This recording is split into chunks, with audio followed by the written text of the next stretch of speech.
All right. So now, what is it? Episode 8? I have no idea. Let's just keep going until we just lose count. I mean, I've already lost count. And it's only been 8 or whatever it is. Welcome, guys, to another episode of the Metanoia or Nah podcast. We're bros, and we like to rethink stuff, guys. What's poppin', broski? Now, Tubular, dude. Yeah, I know. Do white guys still talk like that? Tubular.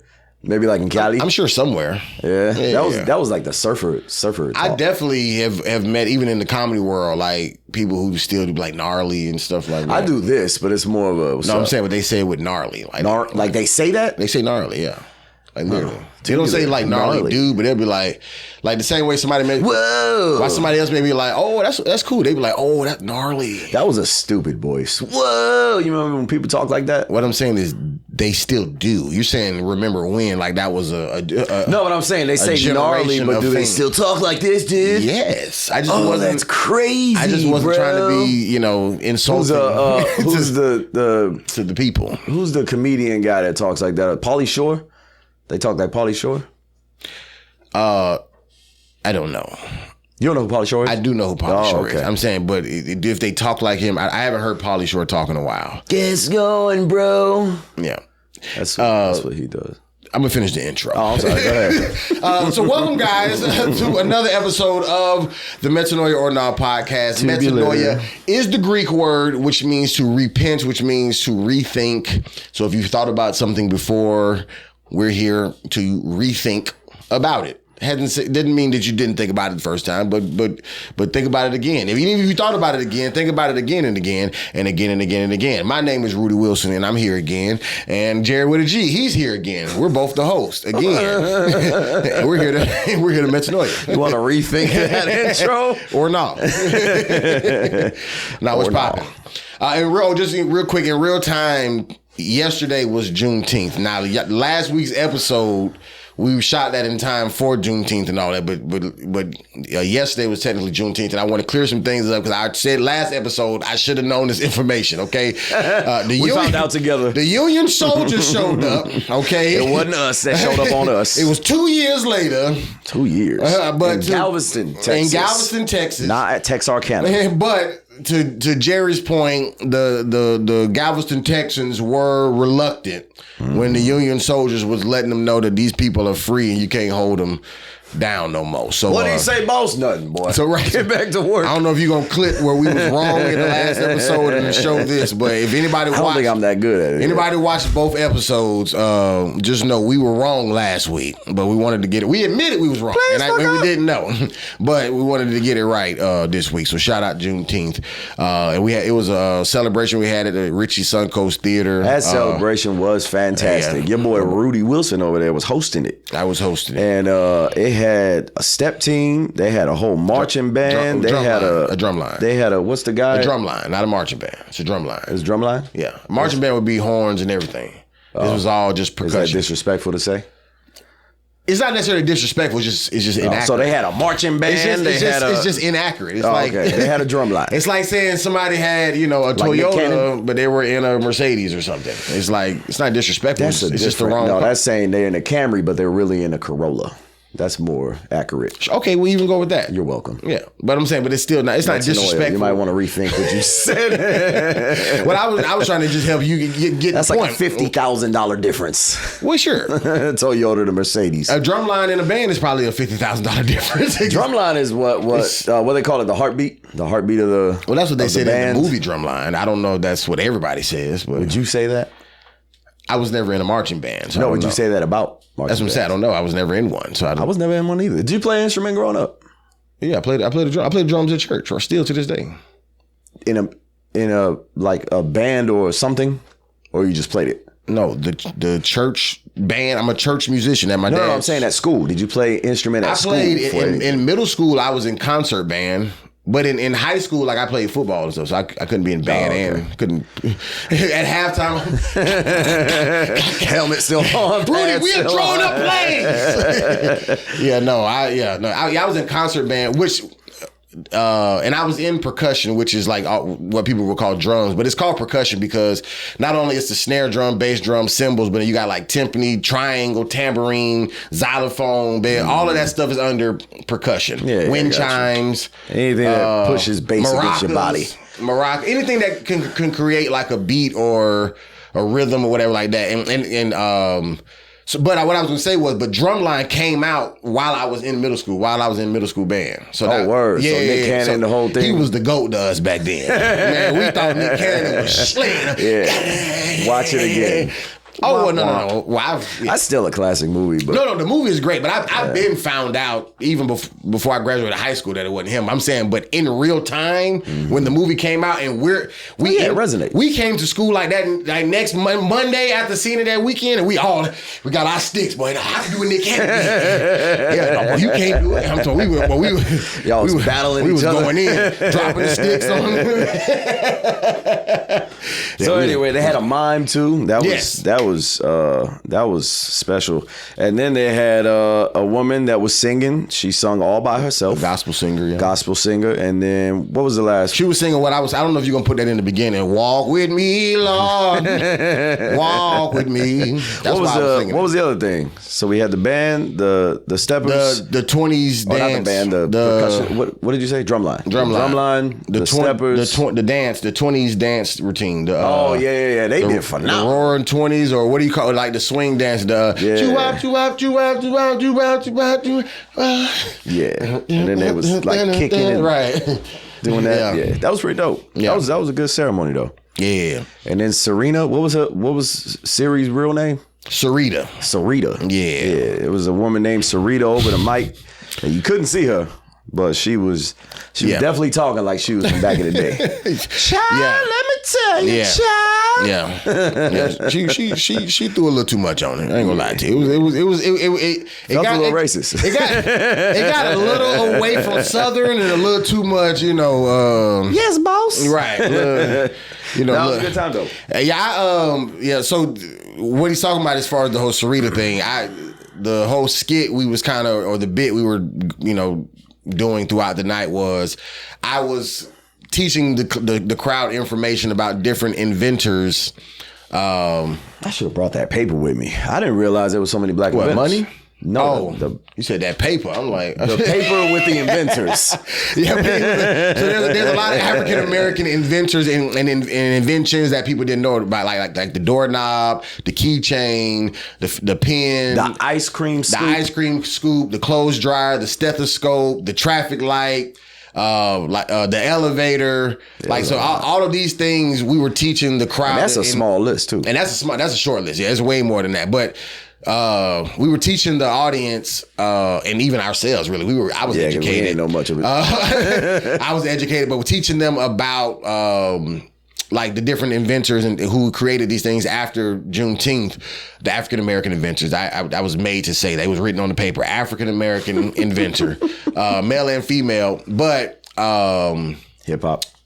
I was acting like I was trying to talk to Siri on my phone, but I couldn't get in contact with Siri. And Miss Sarita showed up, who's on the God mic, what they call it, like you just hear the voice. And then so now I'm having this conversation back and forth with her. And as we're having these conversations, we're introducing each act, but not introducing them. Like it's like a flow of a story. So we're not saying, so next is the step team. It's just like, you ever heard about the time when people were dancing and then here come the dancers? Right. We had to create HBCUs to be able to go to college, and then when they had steppers, and speaking of steppers, and then the steppers would come out.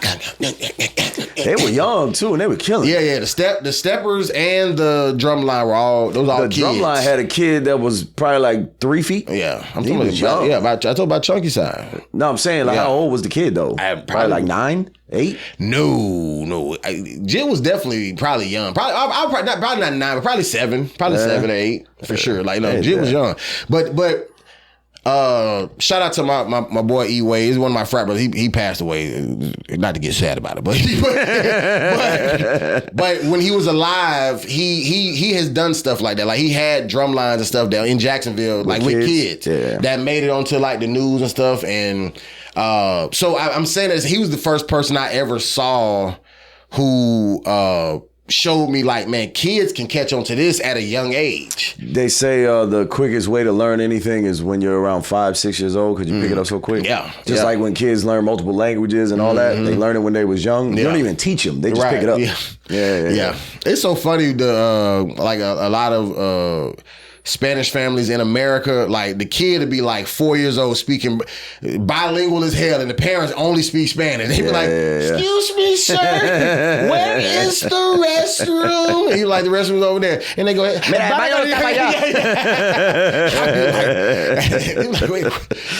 funny. Yeah. We had, I didn't speak English until, when I was 4 years old, maybe. You speak Spanish or Spanish. whatever? Oh. Spanish. Did you learn what they speak in Germany? What is the language in Germany? Well, in my household, because I wasn't really going out. Right. So in the household, we spoke Spanish. So I didn't. But I'm saying, but what is the language? What's the language in German called? German. Oh, Deutsch. Deutsch. Yeah, but they were speaking outside of, because we were on a military base, so everybody there was speaking English. Right. But I didn't know, or I didn't want to, I guess, as a kid, speak English. Right. I was forced upon. Okay. And then I forgot all my Spanish. And then I relearned a lot of Spanish. Well, selfishly, that works out for this podcast. Yeah. Because if you only spoke Spanish. I mean, pero, if I didn't came in here with the accent. You'd be sitting here with my wife. We could have reached a bigger audience. The people. Yeah. You'd have been sitting here with my wife instead of me. Y'all would have had to, I'd just been behind the camera. Man, and then when I retaught myself, so I speak to Puerto Ricans, Cubans, Dominicans, whatever. I speak to everybody in Spanish, and then they're like, no, that's not the way you say that. I just take the info. So my Spanish is boop, boop, boop. Right. I mean, I get along, but people are like, man, where are you from? But then when I get real deep into it, they tell me I sound like a jibaro. A jibaro is like a country Puerto Rican, because I mispronounce words. I forget. You like saying a he what? Jibaro. Okay. Jibaro. I thought you said a he bottom at first, and I'm like, that's not. I know what that is. No, he a top. And if anything, sound like a he bottom. No, but a he bottom is like a country Puerto Rican. So the best way I can explain it: you're from the South, you're from Georgia. Go to Louisiana. You speak country, but they speak Creole country or Bayou country. Right. That's way worse. Right. That's what Puerto Ricans sound like. Yeah, I dated a girl in the military who's from Baton Rouge, and she didn't say grocery shop. She say make groceries. Oh yeah, they say weird stuff. Yeah, my family from out there. Yeah, I'm about to go make groceries. I said, what does that mean? You grow your own stuff? Like what does that mean? You got a farm somewhere you can tell me about? You want some Pop-Tarts? I can make them for you. Gotcha. That's funny. Well, yeah. So shout out to the Juneteenth event. Shout out to my mom who was on our ass and made sure we was, the ship was ran tight.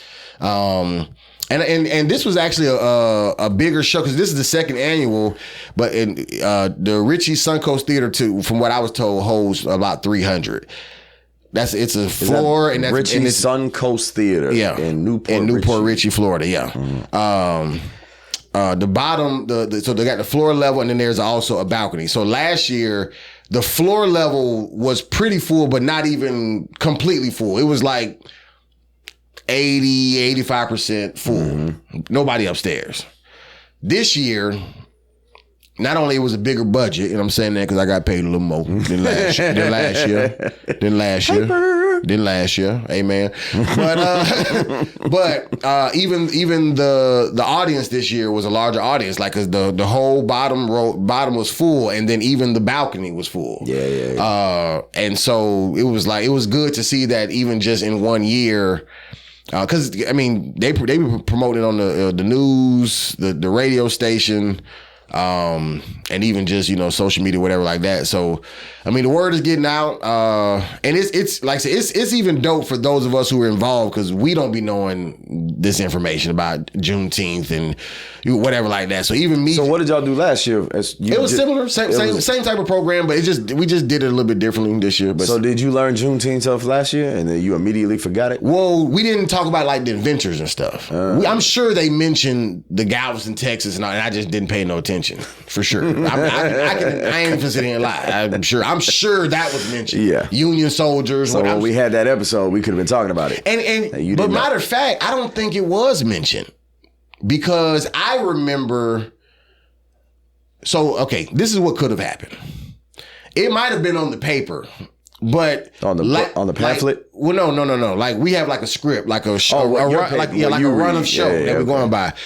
This year it was way more like me kind of like if there were certain words in the script I had to say to trigger Miss Sarita to speak, if you will. You know, to let her know this is your cue, if you will. So this was a little bit more scripted. Last year I was a lot more. I just like it was like this is what you're just going to talk about during this section, and I just kind of just right. So I remember last year saying like, yeah, man, y'all know, like, you know, I kind of made a joke about like how, you know, the people in Texas didn't get the email or whatever like that. You know what I'm saying? Like they didn't check their spam or it was something to that degree. Yeah. But on the paper, it might have said the actual information. I just didn't read it because I didn't have to stick to that script. Is what I'm saying. So I don't want this time your mama put boot to ass. You stick to the script. Right. Get this information out there. It's important. Right. Well, she won't know. Actually, Texas said after Juneteenth that after that ceremony that I didn't know it because the episode for Juneteenth came out after. Yeah, I got you. You know, after that ceremony, so I was in the clear. That was fun though. Yeah, so it was a good time. And then downtown St. Pete, or not St. Pete, downtown Newport Richey. Downtown Newport Richey is a little wild. It's a little wild. Yeah. Hey, and real quick, I got to shout out my boy Rick the barber. He cut me up. If y'all like my haircut, if you don't, still hit him up. He in Holiday, Florida, which is right down the street from Newport Richey. So if you're in the Tampa Bay area, it's Up the Block Barbershop. It's a very black barbershop in a very white neighborhood. That's why it's called Up the Block.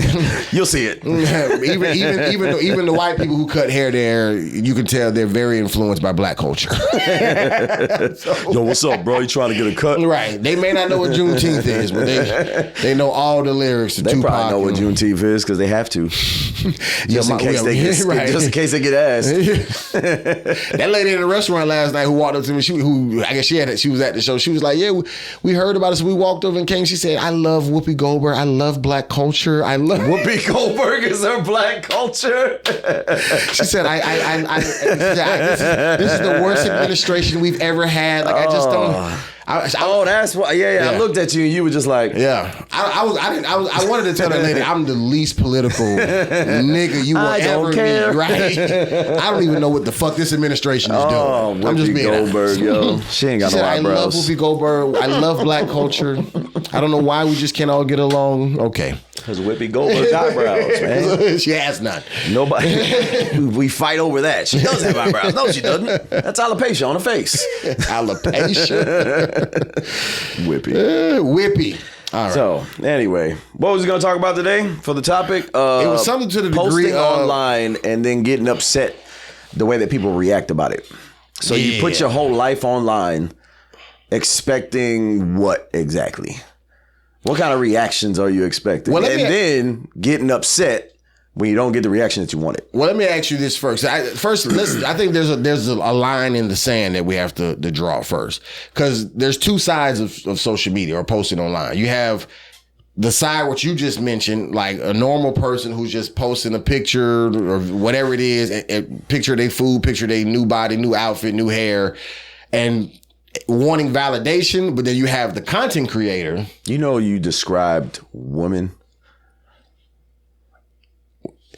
So you got one side over here, you know, even a guy posting his abs, his new body, new hair, right? His abs, his gray sweatpants, whatever you guys are doing these days. El Charlie got his ass out. We don't know what these guys are doing. But then you got the content creator side over here where you're posting. Cause see, my bigger problem is the content creator side. So let's start on the side that you started with first, and we can come over to the content creator side. All right. So if you put up a picture, it's just you and your wife and y'all chilling on the beach. I would never do that. No, but I'm just saying that's what people do. I would never post pictures. Chick, y'all would never see that on my social media. We went keep it private. And the picture was took. Don't get me wrong. It would never be posted on my social media. So I don't even want y'all in my life like that. And then they'll be at the beach, and then hashtag we're having a great time vacation 2026 or something. And then comments underneath will be usually family and friends. Oh my God, you guys are doing great. I love you. Blah blah blah. Then you get that one comment that says, why y'all taking pictures at the beach when there's homeless people in California? Like, why are you being negative? You know what I'm saying? Right. Posting on what's supposed to be happy. Right. But that gets the people that posted it upset. For sure. But why do you care so much?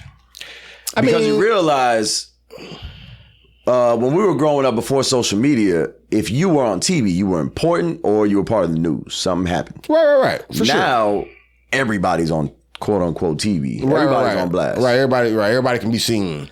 So as a celebrity, celebrities had to get used to backlash, good and bad, from everybody, whether they like you or don't like you. We're not ready for that. We're civilians, and then we put shit up there, and then somebody says something good, it feels good. Then they say something bad, and it feels terrible. Right. Just because we weren't prepped for that. So I mean, for me myself, like I said, I would never post like me and my wife on the beach. Would I post a picture of me and my wife? Absolutely, but I'm never interested in giving. Because you don't want to take your shirt off and put. I got you. Yeah. So, listen, I'm married now. I don't give a fuck with nobody. My wife loves my body. She be telling me to stop losing weight. My girl do that too. Lying ass. So, but I think abs are stupid. You a liar. But like as soon as I lost my bad, as soon as I lost a little bit of weight and abs started, oh look at your abs, you lying ass. Right. But no, so I would post a picture of me and her, but nothing. It would be something where it would just have to be just a picture of us. Cause like for me, I feel like the more intimate you allow the photo to be, the more the feedback can hurt whatever it is that, cause you're showing me and my wife in bathing suits at the beach or whatever, or even just, on our anniversary or on our birthday, like you're leaving yourself susceptible to the criticism on a day that you deem special, your wedding day. What That's what I'm saying? Supposed to be an intimate thing between the two. You know what I'm saying? So yeah. for me, I would much rather just keep that from I don't give a fuck what y'all think about this. Mm-hmm. You feel what I'm saying? I will post a picture of me and my family for the sake of you knowing, like, I'm married, these are my kids, this is my whatever. But but like that's information wise. But I'm never wanting to even give people that type of access to me. But to answer even your question, people are that sensitive because a lot of times they're posting vulnerable. You know what I'm saying? That's why, women would much rather just turn around and show their ass as opposed, and put makeup all over their face or whatever, as opposed to show what they really look like or whatever. Because even when Jess Hilarious tried to do that, show her little ponytail or whatever, you would have thought it would have helped more women say, let me join the party. They were just like, nah. You remember Sanaa Lathan? You know who Sanaa Lathan is? Okay. Come on. So when she posted you don't be doing Quincy Jones and I know Sanaa Jason Weaver. I know Sanaa. So when she posted a picture with no makeup, and she was still bald headed from that movie. From the movie Napoli Ever After. Napoli Ever After, yeah. And everybody was like, oh my God, look at her. She's amazing. She looks great. She blah, blah, blah, blah. And then Tiffany Haddish tried to do the same thing. And they roasted the shit out of her. Yeah. Because she was blasted. Yeah. Cut her hair. It was like, look, I look like Sanaya. No, you don't. No. You look Nathan like Sanaya. Yeah, bro. Yeah. It's not for everybody. Yeah. But with something like that, subjectively, I guess, or objectively, she's gorgeous, Sanaa Lathan. So no matter what she puts, people are gonna be like, yo, that's great. But see, there's also a side of people that will never they'll never let certain people down, and they'll never let certain people up. So what I mean by that is, like, Sanaa Lathan is Black Hollywood royalty. Yeah. She's our Black American sweetheart. She's one of the her, the Nia Longs, the Gabrielle Union. There was a list of, Holly Berry, Vanessa Williams, like all these, whatever. So, Vivica Fox, all these were like the 90s, these were these people. So even like, I don't care what Kevin Hart say about, Regina Hall was a late ad and people didn't have no jokes for her. There's just certain people you just ain't gonna, like, it's Regina Hall. You know what I'm saying? Yeah. Like it's not a if you start going in on her, you probably gonna lose more than you would win. Yeah. But then a Tiffany Haddish, because we already don't like her. We already hating on her, saying she ain't funny, she ain't what. So bitch, bald head, get the. You know what I'm saying? Like but Sanaa Lathan, you've never given us a reason to dog you. You know what I'm saying? To dog you out like that. And you are beautiful. I mean, don't get me wrong. You are naturally beautiful. But I'm saying, you never gave us a reason to Tiffany Haddish you. Mm-hmm. And Tiffany Haddish, I'm not saying she purposely she's not annoying. Right. I'm not saying she. I mean, Tiffany is who she is, and it made her successful. So I'm not saying she should have done something different. I'm just saying, but the black community, like after Girls Trip, because I think a lot of people just thought that was just her in Girls Trip, and then when she comes out of that movie, she's wouldn't be that person. But she was that person on stage, on interview. It was, you know. But see, that's another thing too. You don't know what Sanaa Lathan is like behind closed doors. But that's what. But her persona in the public. But once again, that's why I think it's because she's not posting the intimate stuff that would give you access. To even, you feel what I'm saying? When you keep is she though? I mean, I don't really follow people. Honestly, I've never followed her on social media, honestly, but I've seen pictures of her, but that's it. But I'm saying, I can guarantee you that the way she carries herself and the access that she gives, it keeps you in a certain level of respect in people's eyes. You feel what I'm saying? And Tiffany Haddish, because she's a comedian and people just, like I said, outside of Girls Trip, and then even Cat Williams getting on the, saying she ain't funny and so on and so forth. Like her brand kind of diminished in the skit with Ari Spears and so she just had a lot of knocks against her in people's eyes. Not saying it was justified, but in people's eyes she had knocks. So they were like, bald head, no. But Sanaa Lathan, you've always just been sitting on the clouds with angel wings. Right. So you could cut your head off and it looks great. just the torso. But all right, so somebody like Tiffany Haddish being the same person behind the camera as she is in front of the camera. That's just her. Right. That's one of the reasons why I personally don't think that she's a good actress or nothing like that, because that's just her. For sure. Just the same way when you do like Denzel Washington, I have this argument with people all the time. People say he's a great actor. He's had great roles where he's an actor, but Denzel is Denzel, whether he's behind the camera or not. That's one of the things I don't like about him when he's playing a role that he has to be somebody else. Phenomenal. But when they're like, all right, you make it up, he makes up the same person every single time. You see what I'm saying? Like the way that he acts or whatever. I've had this conversation with people before. Trust me, I'm 100% where you at. I just agree and disagree. I don't know if you were saying that he's not a great actor. I just want to be clear. No, he is. No. Hold on. Let me finish my statement. I want to be clear. Denzel the GOAT. Okay, he is the black GOAT.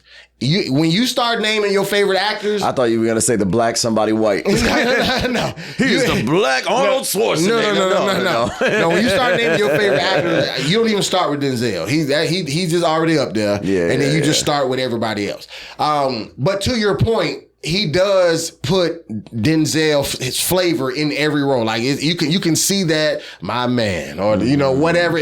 But he actually got criticized for that, saying that same phrase in a movie in the 50s and a movie in the 2000s. Right. But I'm saying, the movie role. Right. But I'm saying, but Denzel got a sauce that nobody else has, where he can keep putting that flavor in every role.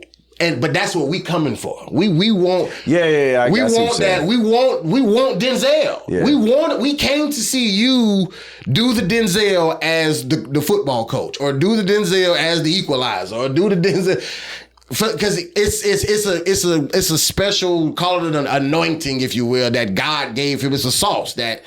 It's a smoothness or whatever you want to call it that he just has that we keep coming back for. But to your point, I can agree to say that maybe the range isn't as good as some people who can completely disappear in almost every role, like a Jeffrey Wright. You know what I'm saying? Like he played Muddy Waters, but he also played, like a Spanish dude. He also can play So with that, did you see Gladiator 2? I didn't see Gladiator or anything. Okay, so Gladiator 2, Denzel's in it. Yeah, he was gay or something, right? But Didn't he kiss a man? Well, I mean, Didn't he kiss a man in the movie? No, he didn't kiss a man. Did he? I don't know. I gotta rewatch it. That's what I was told. Weird. No, I don't gotta rewatch it for that. I just want to see if that happens. Is that what he does? What's the timestamp? So in that movie, because Denzel is Denzel Washington, I was expecting Denzel Washington, right, and I didn't get it. Pause. I was waiting. Pause. Big pause or small pause. Can you say big or small? Because that just makes it worse. You just say pause. Pause. All right. So I was expecting Denzel to be Denzel, but because he had to play a period, he was in the Roman times. He couldn't be him. He barely had an accent. You know how most people have an English accent in those movies. He barely had an accent. So that was one thing. And then on top of that, he couldn't say stuff like my man, because that wouldn't have worked with that age. You know what I'm saying? But you're expecting Denzel. Break out the slaves, my man. But yeah, so that's what I mean by he's always himself, right, but he's still a great actor if he's not himself. For sure. So like in John Q, not John Q. John Q was amazing. Yeah, it was John Q. Where his son, he was going to give him his heart or whatever, his kidney, whatever. So that movie, I liked because Denzel was a father. He wasn't Denzel Washington. Yeah. But the heart of that movie, him being so in love with his kid, he would willing to die for him and all that. He's never played that in another movie. You know what I'm saying? That's why I say he's a fantastic actor for that. Sure. Oh yeah. But then the numerous movies that he has that's Denzel Washington. That's definitely him. Yeah. But I'm here for it. Yeah. Yeah, Denzel the GOAT, man. There's no argument with me. Now, one of my favorite actors of all time is Jim Carrey. Yeah, me too. Because Jim Carrey has range for sure. Yeah, absolutely. He's the reason why I'm so in love with the Grinch. Like with the Grinch, like I literally would play the Grinch just because he did it. Like he just. I love watching his version of the Grinch movie. I've seen the cartoon version, and then the newer animated one. I couldn't even make it through the first half of it because they got a new one.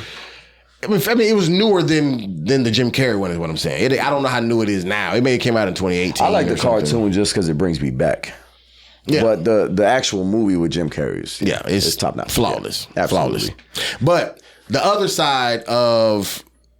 So real quick, to put a button on so normal people who are not content creators, you're just posting for likes.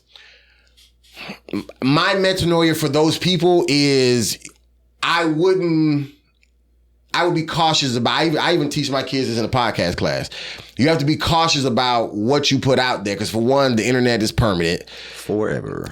But also two, to the point that you made when you open up this whole argument or conversation, rather, you're posting something looking for one type of validation, but then when you get criticism, even if it's just one comment, us as human beings, we're so insecure in certain things that open wounds can easily be touched. Just like as a comedian, you can stand on stage, 99 people laughing, one person not. Your mind is focused on why can't I get this one last nigga to laugh? You feel what I'm saying? It's like, who cares? You have the 99. Like, rock out with the 99. You feel what I'm saying? It could be just the one person. So just shout out to Rudy right quick. When we was at that show at the Drinks at 9, and then that old man got mad for what happened before you went up on stage, and then you kept going in and finally got him to laugh. Oh, yeah. It took about a minute and a half, but finally he was like, oh my God, this guy.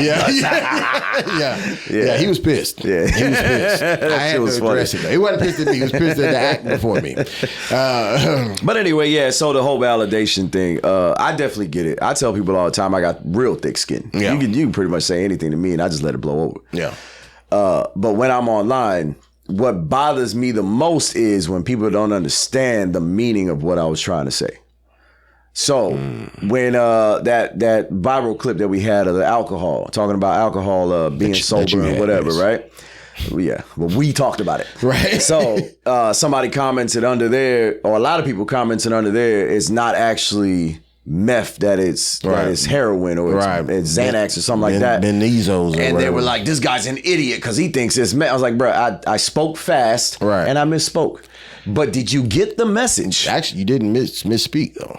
But methamphetamine is not second to alcohol. But I'm saying, but you said, I think. Yeah, that's what I'm saying. Like, I'm that saying was you what used the word, I think it's alcohol and yeah, but the way that everybody took it was, oh, he's an ass, or he's an idiot because he didn't know that it's this. Right. And I'm like, did you listen to the whole thing? Even if I said, I know for a fact it's meth, did you still get the message though? Right. You know what I'm saying? Right. Because this is what I meant. I wanted to help people with this message. For sure. Right? But you're taking it as, oh, well, this guy don't know what he's talking about. We ain't gonna listen to nothing he say. But the rest of it, there's a big word for that. Resonated. Serenaded. Yeah, it resonated with a lot of people. So, but with that though, I'm just saying, like, as far as me having a thick skin, right? That right there bothered me because not just me, but you got a whole lot of other people that's reading this. And they're like, oh, well, it's not that bad because it's meth ain't that bad. What if you smoke and you want to get rid of it? Meth. Oh, meth ain't that bad because all these people said that it wasn't. For sure. But so when it comes down to, you've even talked about this, changing the world, right? It's just planting one seed at a time. Some people you can't change everybody. Well, I'm saying, but some people are on the internet just to comment bullshit. That's what I see comments on our YouTube channel, like on clips that we have of somebody saying like, you know, these guys, whatever, blah, blah. And I literally read it and then I keep moving on. But see, for me, when I see the good comments, I read it and I keep moving on. Because for me, I learned with stand-up comedy, you cannot live and die by the cheers and boos. Because if you do, people are gonna always be able to. Did you make that up? No, hell no. I got that from somebody. Cheers and boos? Cheers and boos. Did you make that up? You got it from somebody? No, I heard that before. Oh, okay. Yeah, hell no. That was great. Yeah, no, but it's market. It was, but when I heard it, it was something that they didn't teach me. It gave me what do you call it? Like, it gave me the resignation. No, I don't know words either. Resignation is just resigning from a job or something. But it gave me the vocabulary, if you will, to be able to to be able to say what it is that I was already feeling. Like I don't ever want, because like I've bombed on stage before and it just makes you feel like you want to quit comedy. You know what I'm saying? And it's like, but why am I feeling like that just because I had a bad game? Just because I had 1 out of 10. 1 out of 100, yeah. And even the people who, because even with the comments on the internet, like, you have to make a choice. Either you're going to leave the comments on or turn the comments off, or have somebody sifting through the comments and every time you see a negative one, delete it, block them. Delete it, block them. You know what I'm saying? Like, people going to say what they want to say, but the people who the message is for, they will get it. Tony Baker does that. You know Tony Baker is a comedian. Yeah. He said that he was mad at Instagram's new update because now he can't see who likes certain comments. So if you leave a negative comment and I like it, he wants to block you and me for liking it. But he said he can't see who liked it no more, and he's upset about that. So, damn, man, how much time do you have in your day? But see, like I said, for the people who are on the non-content creator side, I personally would just suggest you find your validation within yourself. And if you post something, post it just because, like I said, maybe you want to just reveal information, or honestly, I personally think you should keep a lot of your personal life off the internet. Me personally, like even posting what you eating, where you at for your birthday, whatever. I mean, that's how certain rappers and stuff then got killed, just from showing your logo. I mean, for me, I literally use social media to promote either this podcast or comedy or whatever. Like, I've never been interested in people who aren't in my real life. Like last night, bro, we was sitting down at dinner, your wife, kids, mother-in-law, my wife, mom, stepdad, and Jada, who also worked, was volunteering with, it's our whole family. No, we're just hanging out. And we ain't taking no pictures. Yeah. We ain't taking this is our real life. You feel what I'm saying? We're gonna get to the point one day where people are gonna see us. Oh shit, that's a motherfucking Metanoia. Click. For sure. But what I'm saying is, but even at that point, we still have to know and understand the platform that we're on, and then say, okay, if we're gonna make this decision to eat in public, we have to know what comes with that, or go to a private room, or eat at the house, Airbnb. So that was another point too. But last night when I said that place was crazy, you remember that drunk white dude that was walking down and he was singing out loud. My daughter saw that, and then she started to walk backwards towards the car, and then I went to go step in front of her, and I just kind of eyeballed the dude just to make sure. And then his friend looked me up and down, and Rowan grabbed me. Sherry, stop. She already knew. You look me up and down. Wow, wow, wow. You know what I mean? But the kids are there. We're all having a good time. But I just wanted to make sure that she was safe. Right. Now, the more famous that eventually I will get, or if I ever make it to the point where I'm TMZ following me, all that crap. Security, but I don't like other people around me. Even if I'm paying them to secure me, I don't like that. But my kids is what I'm going to be worried about. Even mainly when I'm not around. So posting on social media, I post me and my wife. She's an adult. If somebody were to approach her in a negative way, she can handle it. But if I post my kids, then somebody approaches them off of the strength of me. Right. Oh, your dad's Jerry with a G. Right. Tell him I'm a fan. That's all they say. But now my kid's scared because, he's 7 or 3 or whatever at that time. You know what I'm saying? Right. That's the kind of shit that scares me as far as posting stuff on social media. I don't really care so much at the negative. Oh, that's a Bushman Tampa. You ever heard of that guy?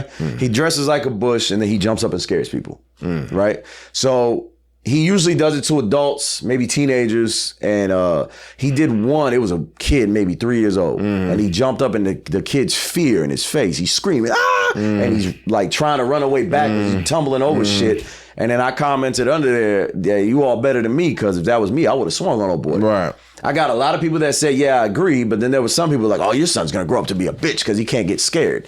And I was like, do you understand that this kid has no idea what just happened? Right. Terrified. And then I'm his father and I can't protect him?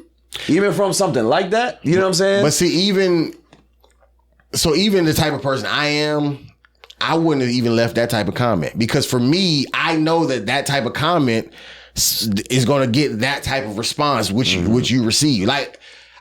For me, I'm telling you, bro, I'm not the type of person who uses words like energy and, vibes and stuff, but I protect my energy. I don't use energy, but I protect my energy in the sense of not even just energy as far as like my vibes or my atmosphere. I'm saying like the energy that I use to care about something. Oh, R. Kelly vibes. You feel what I'm saying? I don't usually do this, but because I'm telling you, bro, bro, we got real life happening. Yeah. You feel what I'm saying? Like I got real life. You feel what I'm saying? Like we're recording hella early today because I got the day full of shit to do. So it's like if I'm worried about what everybody on the internet is doing, or if everybody's worried about what I'm doing, I'm talking about as far as in my personal life, I'm gonna always be stressed. If I post a picture of my child, I ain't talking about even for the safety. I post a picture of my newborn baby and everybody like, yo, baby, ugly as fuck. That's not on them. That's on me. Why post it? Because your baby ugly. Because if they don't say it's cute, then you're gonna feel some type of way. But you're posting this because you want them to say, oh. But if they don't give you that, you're opening yourself up for disaster. So I would say, if you want to post stuff as far as personal life, I would do it with either not giving a fuck about what nobody say, turn the comments off, or be selective. Keep certain personal stuff off and just post general stuff where it's like, hey, this is me and my husband. Just so people can know, okay, boom, that's like you said, that's me and my wife. Just so you know, I'm a married man. If you ever see me out, you can look on my social media and know, boom, this is my wife. I don't see nothing wrong with that. But saying, this is our anniversary, this is the new dress that I bought her or whatever, and then people like, like the Jamal Bryant, his wife had Jamal Bryant, he's a pastor, like a mega church pastor in Atlanta. But he the one who started the whole black people boycotting Target thing, which is yeah. But I don't know if he started it. He was a part of it. Let me say that. I don't want to misspeak. But is he the one that wears the earrings and has dreads or braids? No, that's Mike Todd. Oh, okay. No, but his wife, they had some type of event, and his wife had on like a skin tone kind of mesh dress or whatever. So a lot of people was like, oh, you a first lady, you got this see-through, whatever. I mean, you couldn't see anything. Okay. But I'm saying, whether or not the dress was right or wrong, y'all taking those pictures and posting them online, it opens up for that, is what I'm saying. Now, he's a public figure. Maybe he feels like he has to do that, whatever. But I'm saying being online, even as a public figure, not going to this side real quick, because how much time we got? Okay, we got 10 minutes. We got 10 minutes. I'm on a tight schedule today. But even going to the other side for the content creator, for me, I feel like as a public figure or even as a content creator, anybody who uses the internet to build their brand, personal brand, business brand, whatever, if you comedy brand, whatever, podcast, if you post something online as a content creator, you put a movie out in the theaters, you got to put a TV show on TV, you put a radio show, anything, a book, you write a book, you put anything out, artwork, paint, whatever. You are the last person who can ever get upset that somebody does not like your shit. That's what it's there for. It's open for criticism. It's art. It's when we get on stage. I learned very early in comedy, because I used to have that same mentality other comics had, and I had to metanoia this. We be blaming the audience when they not laughing. I know I'm funny. There's something wrong with y'all. It's a bad crowd. It ain't no bad crowd. It's our job to make them laugh. You feel what I'm saying? And you have to treat each audience different. You have to serve this particular audience. This is not the same audience that you had last time. I don't give a fuck if it's the same venue. You can do an 8 o'clock show and a 10 o'clock show at the same venue. Two totally different audiences. Mm-hmm. You have to serve that audience. What does this audience need to laugh? That's always bothered me when comedians do that. Oh, you guys suck. You don't know comedy. Yeah. It's like, or you suck. I don't know if I ever told the crowd that, but I definitely have thought that, because when early in comedy I heard that so much, I started to adopt that mentality. You feel what I'm saying? What I do if I say a joke that I think is gonna hit and it doesn't, okay, you're not that type of crowd. Let's move on. And I'll try a different subject. Right. And then just see where they're at and then just continue from that. But that, I guess that takes time for people to learn that as new comedians and shit. Learning your audience. So if I talk about this and it gets laughs, and I talk about this and it doesn't, let me stick to this realm. Right. This style of comedy. Because that's what's making people enjoy themselves. Yeah. But you just never know what's gonna hit. T-Pain talks about songs, some of his biggest songs, he didn't even care about. Like, it was just something he just kind of just did. Just put it together. You feel what I'm saying? Yeah. Like, he don't, even I've heard other artists, I can't think of them right now, but they talk about songs they don't even like. They like, I don't even like this song, and it's my biggest hit. Like, I hate. Jamie Foxx did that with She Take My Money When I'm in Need with what's his name? Yeah, with Kanye? Kanye. He said he didn't like that? He said that this song is gonna be trash. Kanye's trash. This guy's never gonna make it. And then the song was #1 on the charts or something like that. Yeah. He did an interview about it. I remember, because I remember hearing Jamie Foxx talk about like making the song with Kanye. He sounded like he was pretty positive. No, but what he said was when he told him about the song, it might have not been that one, but it was another one where he's singing on it. He said that he was trying to like really sing it up, and he was like, "No, I don't want you to sing it up." No, that's blame it on the alcohol. It's you said you want some Marvin Gaye. Yeah, that. He said I was up in there trying to Marvin Gaye. He said, but he kept telling me Weezy. God damn it. What's the other guy's name? Yeezy. Ye was telling him, no, don't do that. Just do it the way that I told you to do it. So that he said, I went in there and I did that and I just left. And I was like, this song is not going to make it. It's not going to blow up. That guy's not going to blow up. He's a trash producer or whatever at the time. Right. Then when he came back, it was #1 and all that shit. And he was just like, I didn't even think that would happen. But I've had skits, different things that I put my hard blood, sweat, and tears into. Nobody gave a fuck about it. But then something I just was like, bro, I don't even think this is so trash, but I just need to post something today. And then it's just like, they like, yo, keep doing this. This is great. So what I'm saying is, but you just can put it out there and you just have to let the chips fall where they may. Like there's people who have spent $700 million to make a movie and it flopped. You feel what I'm saying? But there's people who have made a movie for $1,000 with a cell phone, and with a cell phone, and it grossed $50 million in the first weekend. Well, that's another thing too. So like, I do a lot of reaction videos online, and people were telling me, "Oh, that's lazy content." I was like, "Well, I have ideas, but I don't have production money. I don't have this guy to hold the camera, this guy to hold the lighting. I don't have all that." So when I'm building up, like now, I'm building up to that point where where I can afford all that. But until then, I got to do lazy content or something that I need to throw it out there because I still need people to see my face.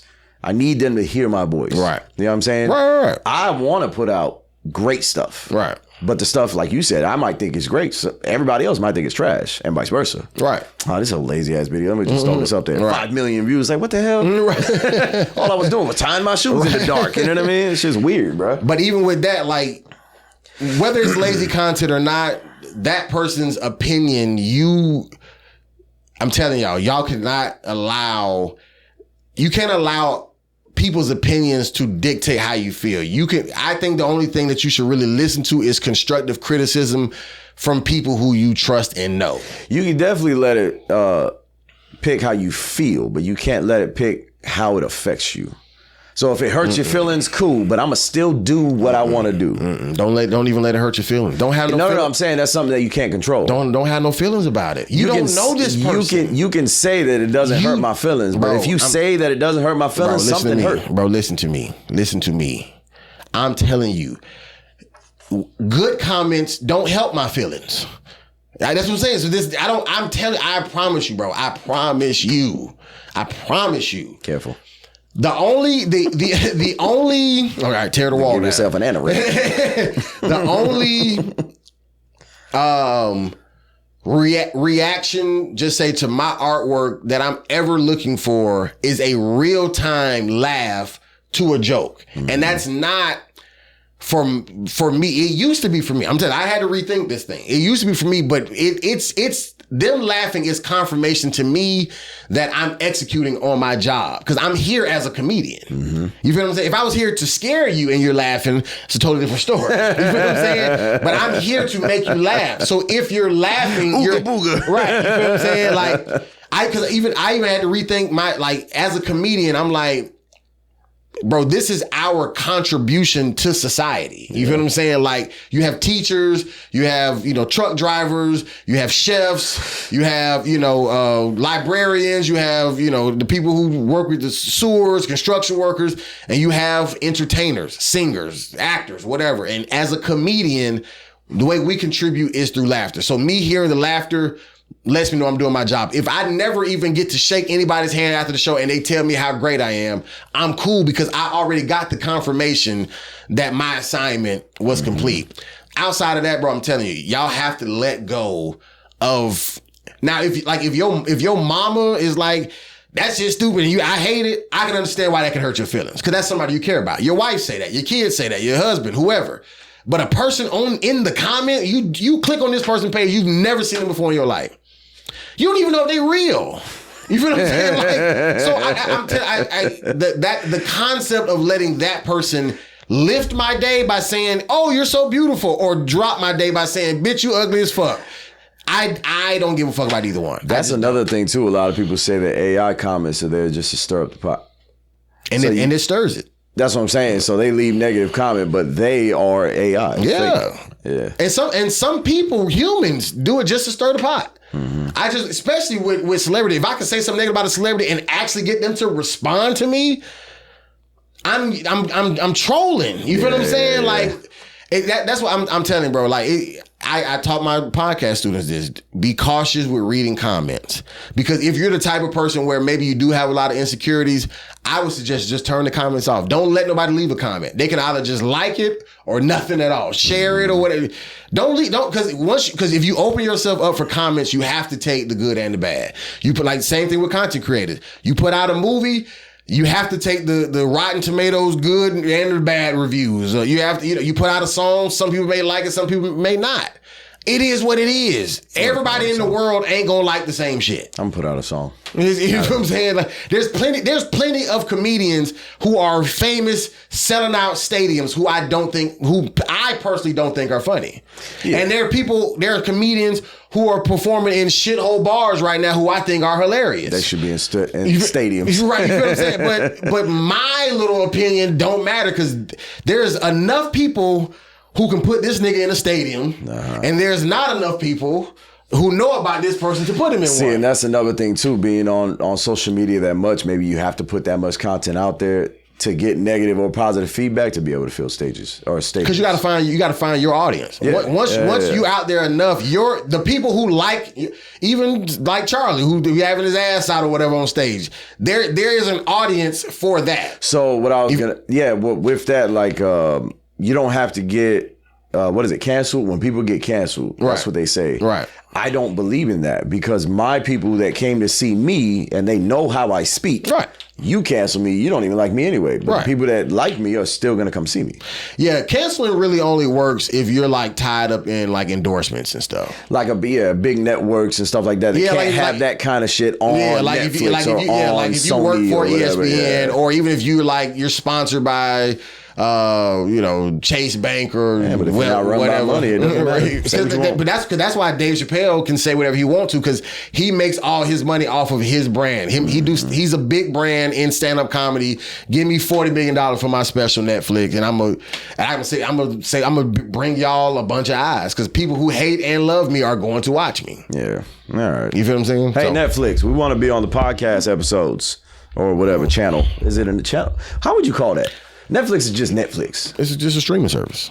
We want to be on Netflix, on the podcast bar. I mean, it don't have to be. I'll take it. If Tubi, if y'all starting one. Oh, yeah, Tubi. Yeah, there we go. Hulu. Then we can do terrible acting. YouTube. Y'all can cut it. It's a little check. You know what I'm saying? Mr. Beast. Or if you just want to give to Jerry with a G Comedy.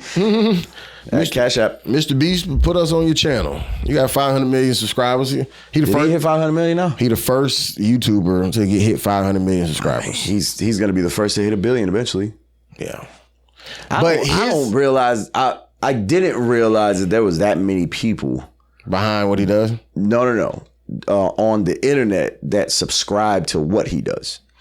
Oh, yeah. You know what I'm saying? There's 8 billion people on Earth. Yeah. And he has 500 million. What, an eighth of that? 500 million subscribers. No. He has a 16th of that watching his content and subscribe to that content. And there's people like me who may watch. I watch some of them sometimes, and I'm not even subscribed. That's what I was saying. Probably half the world is not subscribed. He probably has 1 billion subscribers in the sense of people consistently who watch, but just not. They just don't click subscribe. We watch the Netflix shows that he put. No, not Netflix. Is it Prime? He put shows out on Prime. Yeah, the Beast Games. Yeah, Beast Games. Stuff I watch that. Yeah, I watch both of them. But there's no way to subscribe to that. Yeah, it's fine. He won't. As long as you watched it, he cool with that. Trust me, he good. Amazon got their money back. Oh yeah. All right, well, we appreciate y'all for another episode of Metanoia or Nah. So rethinking always, and be careful online. That's for everybody, adults, kids, everybody. Be careful online because everything you put out there is out there forever. It's out there forever. And if you really care about what people think about you, you probably shouldn't put it online. Or turn the comments off. How do you do that?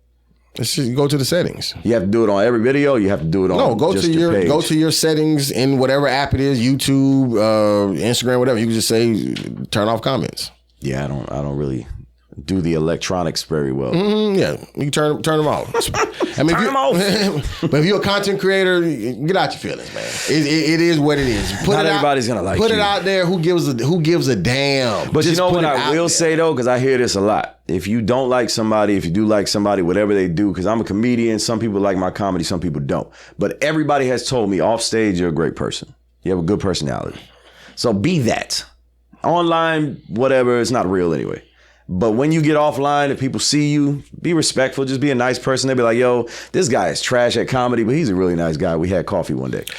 I'm going to also throw in, be a good person online, okay? Don't feel like you have to be the villain to make money and to troll and to right. Don't be a good person on and offline, okay? Just be a good person. There's nothing wrong. But that's not what gets the clicks. I promise you, it's nothing wrong with being a good person. It's not what gets the clicks, I'm doing man. just fine in life, and I strive to be a good person. You gotta curse people out and then turn the camera off. I apologize. I'm sorry. I was just doing that for content. Right. Yeah. Don't for lack of a better term or lack of a better scripture I can think of right now, don't try to gain the world and lose your soul, or even lose your reputation, or lose your family, or lose yourself in the music, the moment you want it. Good relationships because you trying to just get on. Like the internet can be a very useful tool. Absolutely. But it can also be very damaging if you put yourself out there, or even if you're the one attacking, doing the damaging. Like all the trolls, and listen, troll in a better way. Troll somebody to do something positive. Stop trolling to get negative reactions, okay? Metanoia that, nigga. Yeah, word. Yeah. It ain't no or no. Metanoia that. Yeah. Positivity. Positivity. I know negativity sells, but damn it, then don't sell nothing then. if it got to be negative, don't sell nothing. Yeah. How about that? I knew a stripper that had positivity and she spread it. So I'm a married man. I love my wife. Yeah, this was 30 years ago. I've never seen a stripper. Oh no, 30 years ago I was 12. Woman I've ever seen in her birthday suit. That's it. It's the only woman I've ever been with in my life. Mm-hmm. That's it. The lies we tell. All right, you guys. Appreciate y'all. Comment, like, share, subscribe. That's another one. That's another one. Put it in the can.